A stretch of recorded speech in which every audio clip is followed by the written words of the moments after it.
That's the team down and everything without me even saying. They just, boom, they're away. Not a problem. See, they know what they're doing, don't they? Last time I was up, I spoke about who's got your ear? And I was referring there to who are you listening to? And the fact that, that God had said to us who we should be listening to. And he says in Matthew 17:5, he said, "This is my beloved Son, with whom I am well pleased. Listen to him." So God says, "This is my Son, whom I am well pleased. You listen to him." And we looked at how this was specifically aimed at us, his followers. And we're the ones that are meant to be listening to him. And there's a couple of reasons for it. One is simply because God said so, isn't it? And the other one is because we're following him. If we're followers of his, we'll want to hear what he says and we're listening to him. And the other one is simply just because it makes sense. It just makes sense. So I thought tonight that since I talked about listening to him, I thought tonight maybe we'll look at the idea of, if we're going to listen to him, well, what does he say? And so if you look at this book, I'm sure most of you have opened it at some point. When I started to look at it, I started to realize, I've realized for a long time, actually, to be honest. He says a lot. Jesus says an awful lot of stuff.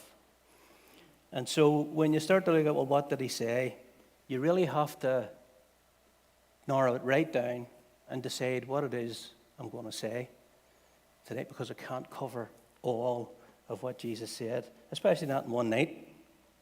Maybe in a couple of hundred nights, I don't know. It may take the rest of my life. But he says so much. And of course, the Bible does say that he said a lot more and done a lot more, doesn't it, than what they could even write down. So I can't cover it all. So what I've done is I thought, what would be a good starting point? And as I was reading through it, I thought, I was actually reading in different places, but all of a sudden I just thought, there's a place that Jesus does say quite a bit. He covers quite a bit of ground, and he covers it to a very large crowd. And that's, of course, on the Sermon on the Mount.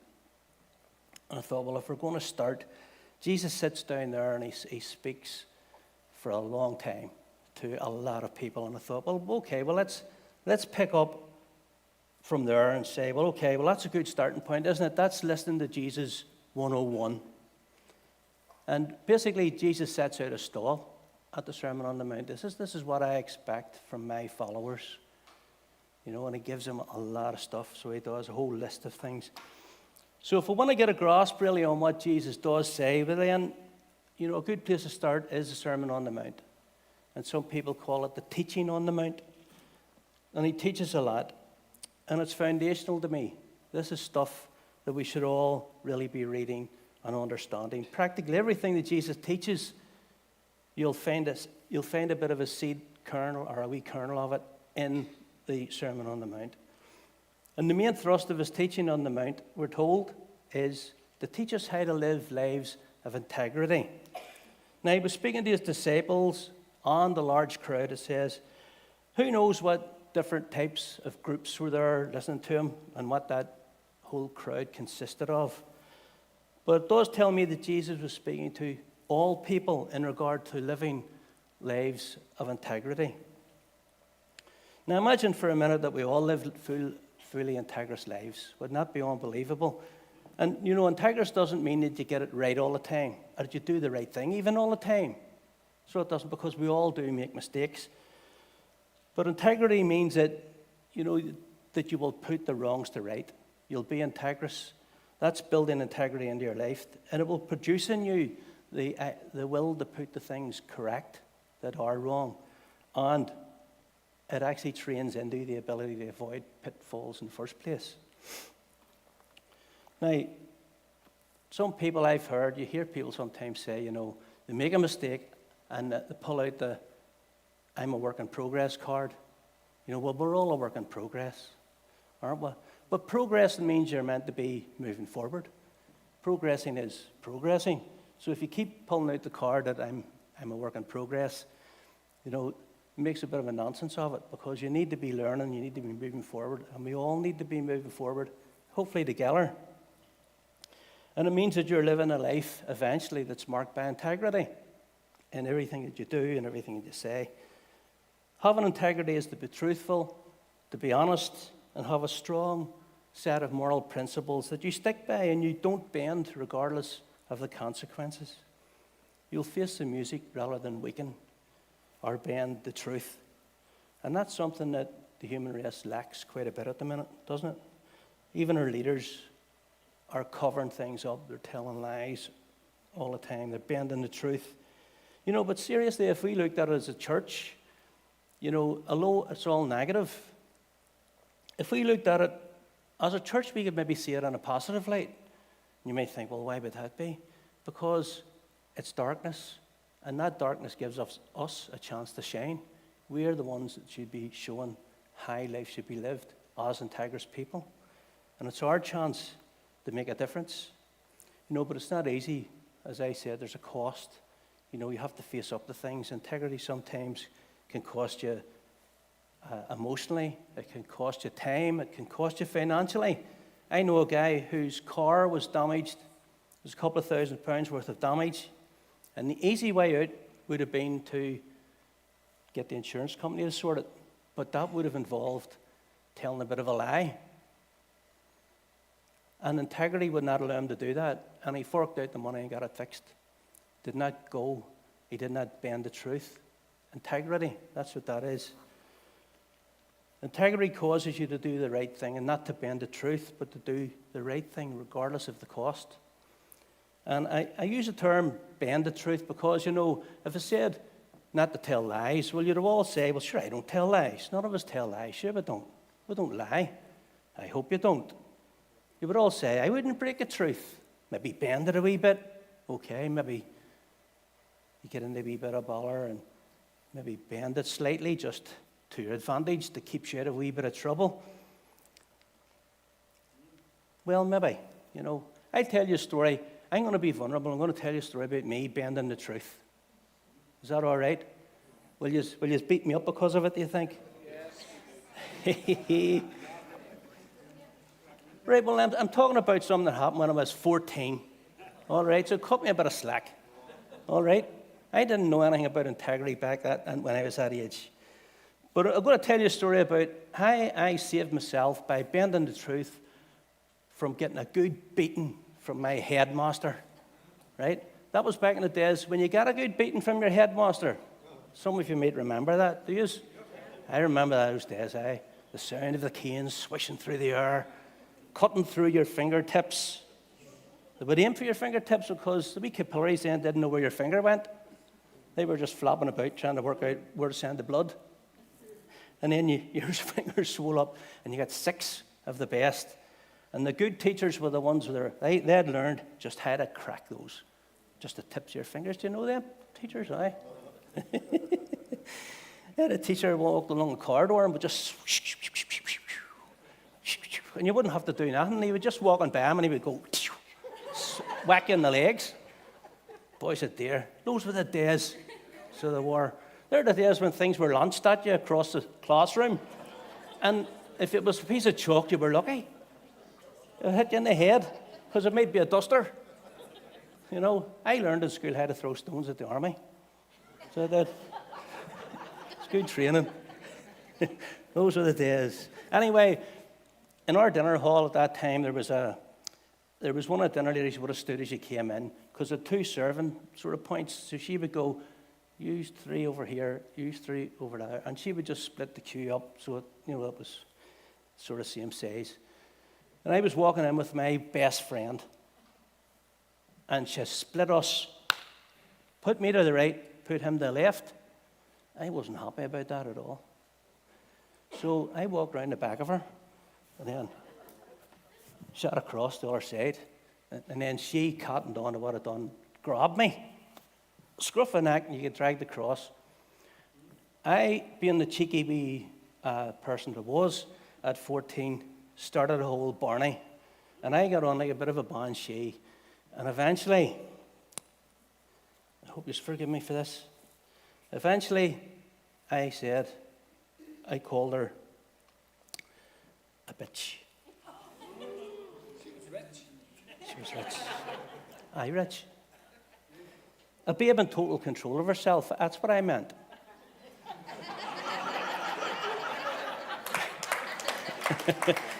They didn't get that. They didn't catch that on at all. Anyway, I was marched up to the headmaster's room when he was on lunch, so you sat outside and you were to sit there and tell him what happened, and then he would punish you. So by the time lunch was over, there's about 6 of us. And that was the usual sort of thing anyway, 6 or 7. So he came in, opened the door, and just come on. So we all get on a line, and I'm standing here at the end of the line. He starts at that end, and I think, whoo, I've got 5 minutes of a break. So the first boy says, so what do you do? I never done nothing, sir. Hand out. 6 of them. Next boy, what did you do? Well, it wasn't my fault, it was right, hand out. And I thought, this ploy isn't working. Telling him he'd done nothing isn't going to work. You have to tell him something, but you can't tell him the truth on him because you're on death row at the minute. Okay? You're on the Green Mile, son, because what you said. So I thought, I can't say what I said. So I couldn't think. So he worked his way down. When he gets to me, he's worked up a sweat. And I think, I'm 14, remember, looking at this big fella, and he looks like he's a monster. So when he gets to me, he says, Stewart. So I had the pleasure of meeting him a couple of times. That wasn't my first time. All right. So, he was accustomed to my sight. So he says, what did you do? And I thought, I don't know what. So the words came out of my mouth. Harmless words, right? I threw a potato across the dinner hall at my mate. So he grabbed me by the shoulder and trailed me out the front. And I thought, flip, that didn't work. He gets 6. What am I going to get here? He's going to make an example of me. So he puts his hand on my shoulder and says, I'm not going to punish Stewart here for the rest of you guys. Do you know why? He told the truth. He's standing there and I'm going, that was good. If I had been integrous, however, I mightn't even be here tonight. Is it? So it's on YouTube. I wonder if he's still alive. But those are the days when it did hit you. So I'll give you an example of somebody who's integrous in the somebody and somebody who wasn't. 16 years later, I got saved. And I realized Jesus wants people of integrity. I can't say that I've been fairly integrous ever since. And I don't like lies. I would preferably face up the face of music. So I would. So about the truth in that case, and it's an area where we all get caught. When the pressure comes on, our nerves get the better of us sometimes, and we try to wheedle our way out of things.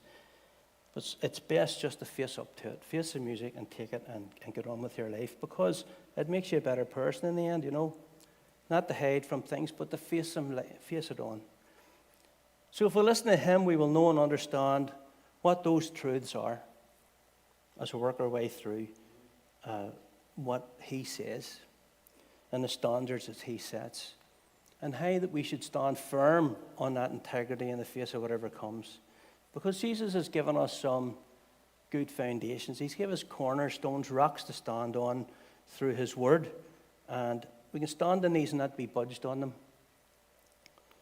And we should make those things our bottom line, our line in the sand that we don't cross. And when we adhere to them, they produce character in us. They make a character, they build character in you. So they do. But not only that, they give you a sense of personal peace and contentment, because you've done the right thing and you can live with it. You know what I mean? That's important. That's how we get our peace. Do you want peace and contentment in your life? We all do, of course we do. The Sermon on the Mount is what is sometimes called teaching on the Mount. And it runs from Matthew 5:1 through to Matthew 7:27, which is a full 3 chapters, or 2 verses. And it covers many topics. And I've set out here under 20 headings. Now, don't panic. I'm not talking about the 20 headings, okay, tonight, because you'd never get home. You know, you'd be getting home next Wednesday night. But, you know, you can break it down even further, so you can. And some people have written multiple sermons just on one of these topics and on each of these topics. So I'm going to run down through them, not quoting the verses. I'm just saying what Jesus said, and this is in order. This is in the sequence that he speaks. He talks about the Beatitudes, us being salt and light. Jesus fulfilled the law, anger and murder, lust and adultery, divorce and remarriage, oaths, eye for an eye, love your enemies, give to the needy, how to pray, how to fast, treasures in heaven, do not worry, do not judge, ask, seek, knock, the golden rule, the narrow gate, false prophets, and the wise builder. All in one talk. Well, he sat on a rock or sat on a tree trunk or whatever he was sitting on. But he sat down and he started to speak. Jesus sat on the mountain and he spoke these words over 2,000 years ago. And you know what? The implications of what he taught back then is still as relevant and meaningful today as it was back then. So I thought if we were going to listen to him and what he said, this would be a good starting point. Now, there's no way, as I've said, that I can hope to cover all these areas tonight, but I've picked out a few, okay?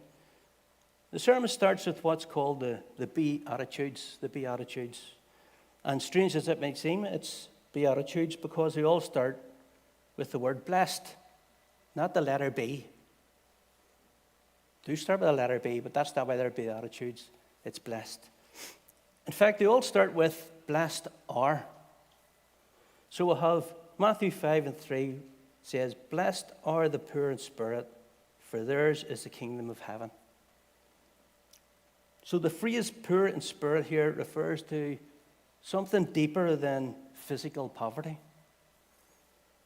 It's about people who have come to realize how much they need God. It's a spiritual poverty, really. It's those who come to realize how much they need God and an acknowledgement of that need. Jesus is not saying that everyone is blessed who's poor in spirit, but he's saying that those are blessed that are poor in spirit who have come to feel what it is to be poor of spirit and to feel that sense of spiritual poverty and come and understand their sense of need. And obviously realize their own powerlessness to do anything for themselves. They can't do anything for their salvation. And we have all been through that. We have all come to that point where we realize, I can't save myself. I need help. So we've got there. And he says, blessed are they because they've realized their need for God. Blessed here is the word makarios, which means happy, fortunate. And when you read something, you go, happy, fortunate, you know. And when you look at it, it's actually used to describe a person who enjoys a special privilege of some kind. So when you look at it that way, and you look at the Beatitudes, you say, blessed are the poor in spirit. The special privilege is, for theirs is the kingdom of heaven. Those who mourn, for they will be comforted. The meek, for they will inherit the earth. Special privileges. Those who hunger and thirst for righteousness, for they will be filled. The merciful, for they will be shown mercy. Peacemakers, for they will be called children of God. Those who are persecuted because of righteousness, for theirs is the kingdom of heaven. Those who have all kinds of evil said about them because of me, great is your reward in heaven. Great is your special privileges. So that's why you're blessed, because there's a special privilege.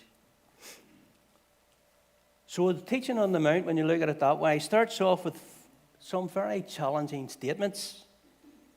We, all these years later, have all sorts of books, and we've got Google.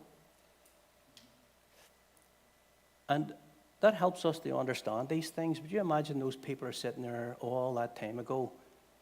You know, they're sitting on the edge of their seat because they've never heard this stuff before. They're trying to work out what is he talking about. You know, and if you just picture them sitting on the edge of their seat, there's only a couple of things that's made me sit on the edge of my seat. So whereas and most of them are us. She's not here tonight, by the way. She's had to go home. She wasn't feeling great there. So she's away over to watch it online. So I'm dead when I go home. I forgot about that actually when I said that, you know.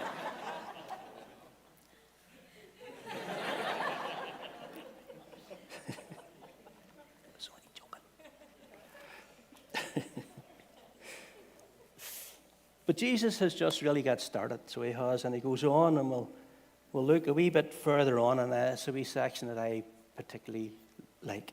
So it is, and it's what's called, well, I thought I called it, but I've discovered that other people have called it the "you have heard that it was said, but I say" section.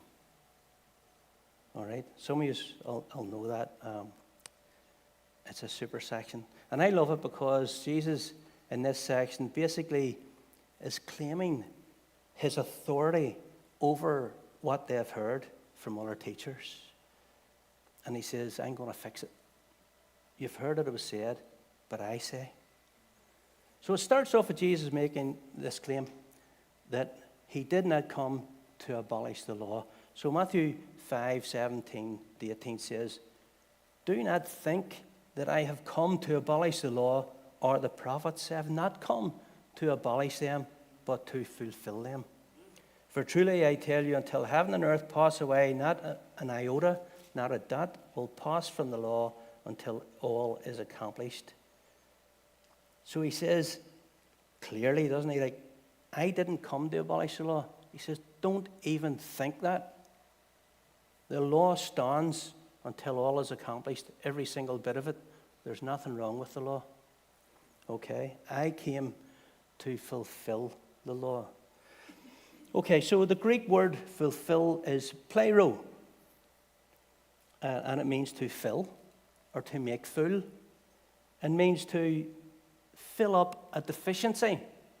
Okay? Or to make something complete that is not complete. So before you reach for your stones, I'm not saying that there's anything wrong with the law. And Jesus is not saying that the law is deficient. And he's not saying that he came to complete something that isn't complete. Okay? And it's important, and that's why it's important really that we listen to him. We look at what he says and we understand it. The key phrase here is what Jesus says is, you have heard that it was said. Okay? He says this in every case here. There is a deficiency in what you've heard and what you've been told or what you're listening to, but not in the law. Now you have to consider in this crowd, there's obviously his disciples, there's his followers, and then there's people who just follow Jesus. And that would have included the Pharisees, because they would follow him all over the place to see what he done, to hear what he done, to make notes about what he done so as they could use it against him. They were looking for anything that they could catch him out on. And so they would follow him around for that as well. And when it came to the Pharisees, Jesus never pulled any punches. You know, he was forever confronting them for their faults and pointing out their hypocrisies. So he wasn't. So here he takes apart a lot of what they had said. And he uses 6 statements. 6 times he says, you have heard that it is said. He repeats a statement in Matthew. It's right down through Matthew 5, where he, in verses 21, 27, 31, 33, 38, and 43, he starts off with that statement. You have heard that it was said, and I'm going to fix it, but I say. So obviously I'm not going through them all, but let's look at the first one. Matthew 5, 21 to 22. He says, you have heard that it was said to those of old, you shall not murder, and whoever murders will be liable to judgment. But I say to you that everyone who is angry with his brother will be liable to judgment. The same punishment, isn't it? Liable to judgment for being angry with your brother as murder. Whoever insults his brother will be liable to the council, and whoever says you fool will be liable to hell of fire. And it's important here to understand that Jesus is not always quoting directly from the Old Testament as we easily think, and which I thought in the early days, and you go running off searching for those. So you will find bits and pieces of them, and you can tie it all together, and he does refer to the Old Testament on a few of these directly, but not all.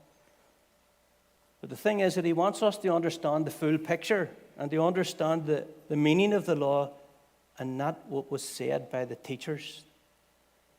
And he accuses them of relaxing the law. In verse 19 he says, whoever relaxes one of the least of these commandments and teaches others to do the same will be called least in the kingdom of heaven. In other words, the deficiency that Jesus is filling up is not in the law, but the deficiency is in what was being said and taught by other teachers. Or sometimes it might be better to say what was not being taught, by what he called the relaxers of the law. But what was the deficiency? The deficiency was the fact that they were being taught only one facet of an act of breaking the law, the physical part. Committing murder or committing adultery. They weren't teaching the heart of the law and the fact that God's law has always cared about our thoughts and our intentions of our heart. And it's important to grasp that fact, because this is what Jesus brings out of this. So it's in the words that he says, but I say. So in those words, it explains this fact very clearly to us. If you read it, it says, you have heard it was said, you shall not murder, because you'll be liable to judgment. But I say, even if you're angry, you're liable to judgment. The people sitting there are probably going, what am I going to do here? You know, I was angry with Jordy the other night, and I'm always angry. You know, I'm doomed. So they're sitting and they're really, really listening to this and thinking, I've never heard this before. What is this? This guy's saying, you know, and he says, you have heard that it was said, you shall not commit adultery. But I say, even if you look with lustful intent. Is there any of us free? Especially us men. The words, but I say, are the words of Jesus as he fixes what has been wrong for a long time. And his words carry an overriding authority, which people start to pick up on, and you hear right at the end. So further into the sermon, if we jump then across into chapter 6, where he speaks on being anxious. Matthew 6, 25, 27 says, therefore I tell you, do not be anxious about your life, what you will eat or what you will drink, nor about your body, what you will put on. Is not life more than food, and the body more than clothing? Look at the birds of the air. They neither sow, nor reap, nor gather into barns, and yet your heavenly Father feeds them. Are you not of more value than they? And which of you, by being anxious, can add a single hour to his or her span of life? Sometimes I ask myself, and I wonder what Jesus thinks. You know, sometimes, 2,000 years ago, Jesus talked about this. And here we are, 2,000 years later, and so I look and go, what's changed? We're human. We're still doing the same things. We still worry about things. We still get anxious about stuff, pulling our hair out, getting palpitations. and we still do it. And this stuff makes us ill. Verse 26, he says, look at the birds of the air. They neither sow nor reap nor gather in the barns. So they don't save up. And yet God looks after them. And I think the next B phrase is something that we miss sometimes, because it's a question Jesus is posing. And he says, are you not of more value than they? And I think sometimes we miss that. There's a question, and are we valuing ourselves the way he values us? Are we devaluing ourselves when we start to worry and get anxious? Are you not of more value than they? That's the question. And we miss it. And in verse 27 he says, and which of you by being anxious can add a single hour to his or her lifespan? I spoke on this before, this particular verse, and we looked at the medical evidence that worry and anxiety can actually rob us of physical time. It can make us ill, and we can get sick, and we'll lose time. But even if you don't think about the physical side of it, how many hours of precious time with loved ones and friends do you miss because of anxiety, because of worry? Hours and hours. Do you ever watch a movie called Bridge of Spies? Tom Hanks, super film, it's a true story. And there's a German spy, and the Americans have caught him. And they get Tom Hanks because he's a solicitor, but they want somebody that's not really good because they don't want him being defended too well. So they get him, and ends up, he defends him very well, and he works out some other plan. But he comes in to meet the wee guy, and the guy's really sort of a wee laid-back chap, and he's painting a wee portrait. And he's talking to him in the office, and he's painting, I guess. And he says, Hanks eventually says to him, are you not worried about what's going to happen to you? And he just jukes around and he says, would it help? I thought that's a fantastic wee clip. Would it help? No, it wouldn't. And Hanks has to admit, not really, I suppose. It's all right, so back to painting again. So I love that wee bit, just so would it help. Now, would you like to hear something scary for, if you're tend to worry or be anxious, guys? Would you like to hear something scary? Maybe not. Maybe I shouldn't. Will I? It is scary. All right. Now, you know me and my calculator, right? I like my wee facts and my figures and tootling and my calculator. And I thought if we start from when we're 12 years old, because we really don't worry much before that, sure, we don't maybe not so much even at that, but in around then you start to maybe worry about wee things. And say you get to 65. I mean, I'm 67, so I'm past that and all. Did I say it out loud? Yes, right. Well, anyway, 65. So you get to 65, and let's say you get anxious on average for half an hour a day. I know sometimes I have got worried and anxious about things, and sometimes it lasts for days, sometimes for hours. But let's say I thought an average, a nice wee average would be maybe half an hour a day. I thought that would be fair. Well, that would mean that you've spent 403 days worrying, probably over stuff that never happened, because as I said before, 95% of what we worry about doesn't happen. The other 5% we can deal with anyway. So that's over a year out of your life worrying. That's even if you still live to a ripe old age. If you don't die early because you're sick and you're a little over it, but you've lost a year, and that's a year with your family and your friends and your loved ones. And then when you think about what Jesus says, when he says, you can't even add one single hour to your life by worrying. Not one single hour can you add, but you can take so much away. Why do it? But if you do happen to do it, the good news is this. If we listen to him, he says in Proverbs 9:11, for through me, your days will be many, and years will be added to your life. But it's through him. Not worry.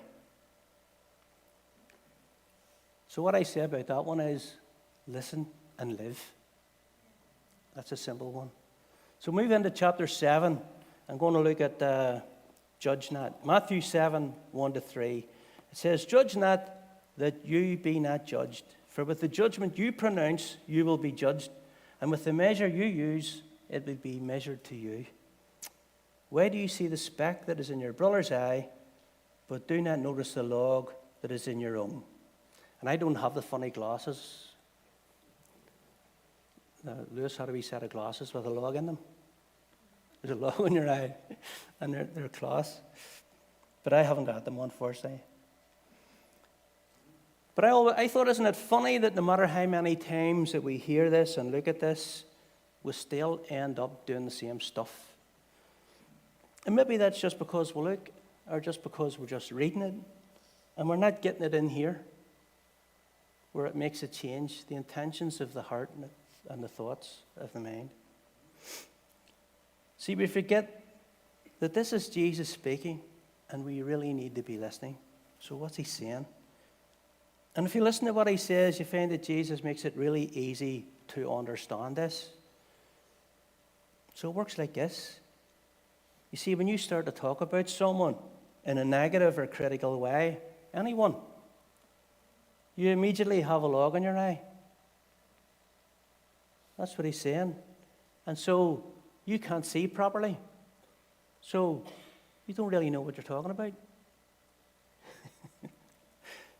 Jesus shows us in these verses that we're blind to our own faults.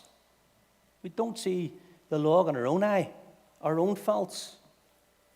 And yet we can be so easily judgmental about other people.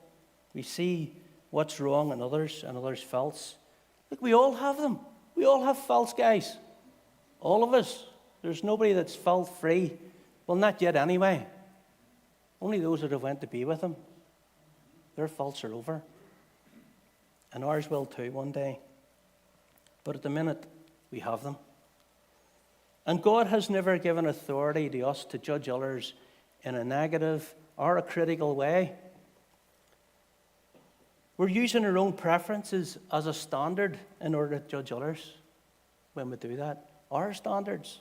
Like, what's my standards? Who am I to judge anybody? Who are you to judge anybody? By what standards do you use to judge other people? God's saying, stop it. I'll do that. I'll be the one to work it out because I know exactly what way to judge someone, and I judge them fairly. Maybe it would be easier if I just used the word being critical of others. But then I would have to say that Jesus condemns shallow, hypocritical, selfish criticism of others. He just condemns it. So no matter what way you look at it, we need to get away from it. And if you notice too that he doesn't say take the log from your own eye in order to be able to judge better. He says take the log out of your own eye so you can help your brother. There's nothing at all here in what Jesus says that allows for judging or criticizing others at any level. So let's jump into one more, okay, for the night. What time have I got? Have I got time for another one, eh? Matthew 7:12. Okay, so whatever you wish that others would do to you, do also to them. For this is the law and the prophets. Now, scholars tell us that this is the greatest lesson that we can learn from the Sermon on the Mount. And it's called what they call the Golden Rule. And to be honest, it is good. It's that one thing that if we could get our head around that there, everything else sort of falls into place. The Golden Rule. But for some reason or other, for something that's really so simple and straightforward, it seems to elude us. We don't seem to be able to get it. Yet all the way through the sermon, actually the Sermon of the Mount, if we listen to Jesus, not even looking at other things that he has said throughout the Scriptures,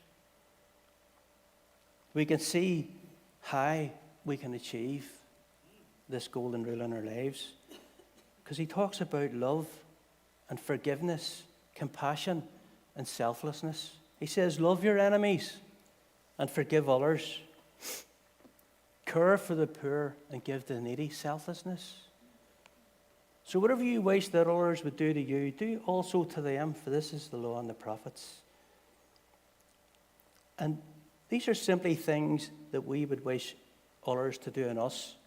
Surely it'd be great, wouldn't it, if your enemy was to suddenly start to show love towards you, forgive you, and you found your enemies actually coming to you with food and caring for you? Wouldn't that be great? You see, we all want to be loved, and we all want to be forgiven, and we all want to be cared for. So these must fall under the category, mustn't they, of what we should do on the others? They must do. So the golden rule is telling us this. Think about how you would wish to be dealt with, how you would wish other people to deal with you. And you see, once you work that out, then it's simple, because this is how you treat others. So if you sat down and you made a list of how I would like to be treated, well, that's your list for how you should treat others then. You've already made your own list. That's how simple it is.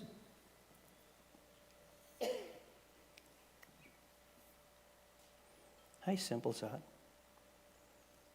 One thing it doesn't tell us is this. It doesn't tell us to wait until others do something nice onto us before we do something nice back again. It's not about that, waiting for somebody to show me kindness so as I can show them kindness back. That's not how it works. Jesus says that we are to display these standards in our lives all the time, regardless of what others do. If you wish to be treated in a certain way, then treat others that way. And you know what? You might not even always be treated the way you wish. But that doesn't change the fact that you're still to treat others as you would wish to be treated. So whatever you want others to do to you, you do to them. Okay, that's the rule. And that rule goes all the way back to Leviticus 19 and 18, where it says, do not seek revenge or bear a grudge against anyone among your people, but love your neighbor as yourself. I am the Lord, he says. And the Sermon on the Mount concludes then at verse 27. But Matthew goes on for a couple of wee verses, and he finishes with this statement. Matthew 7:28-29. He says, when Jesus had finished saying these things, the crowds were amazed at his teachings, because he taught as one who had authority, and not as their teachers of the law. So all the way through, as I was saying, these people were amazed at what he was saying. And here he says it. The crowds were amazed at his teachings.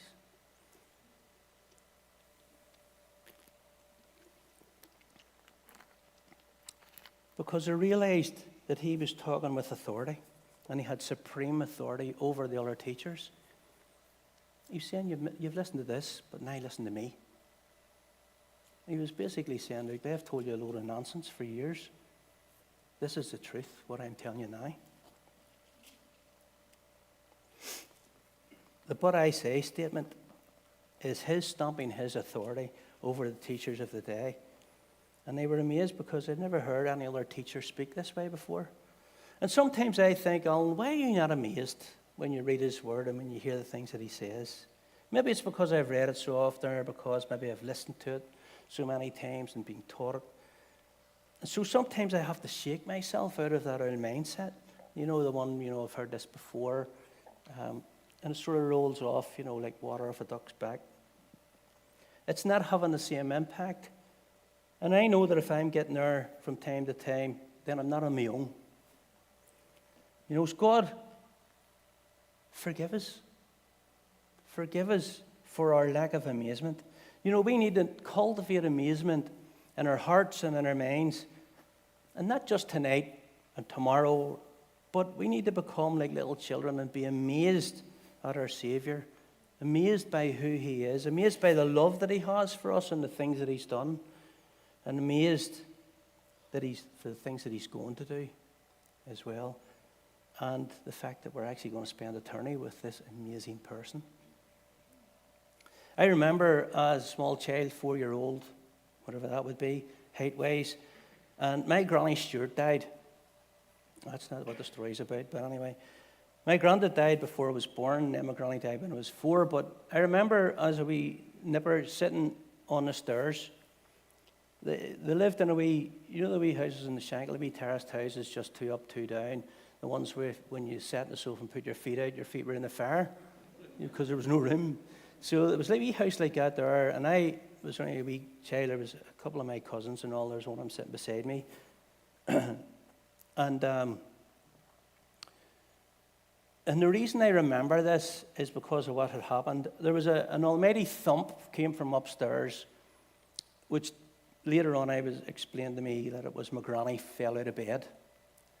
And when the thump happened, I'm looking up, but my dad ran around, took a couple of steps, and then leaped right over my head and landed 3 or 4 steps above me.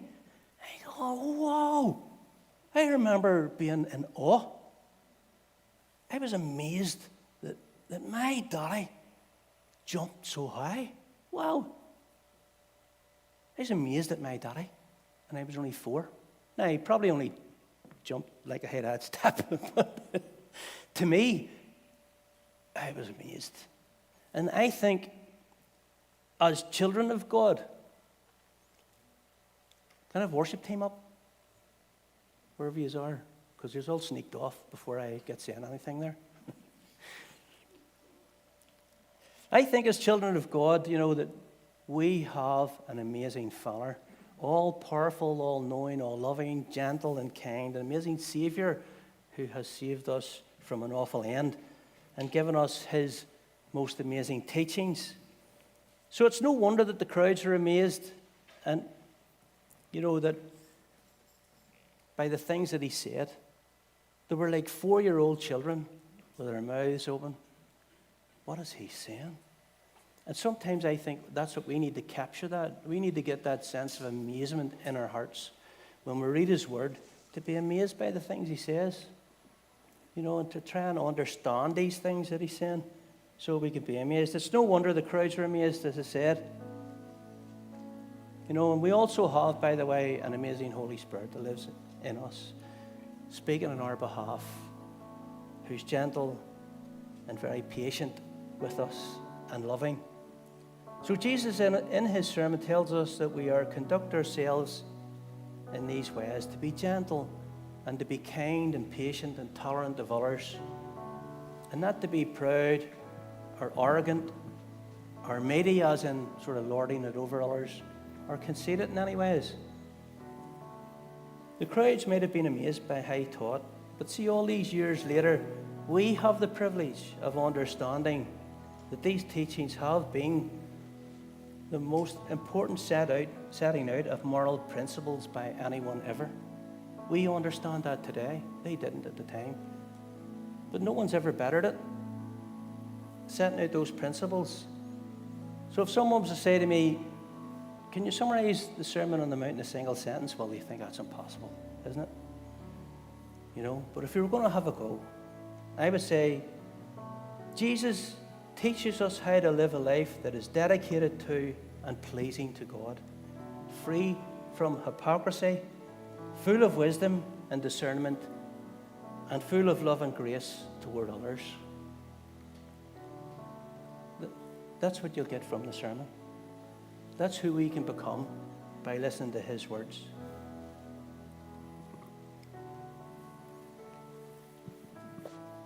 So what I'm going to do is I'm going to pray. God, I'm going to say, Father, would you expose to us the intentions and the thoughts of our hearts, Father? In a good way, God.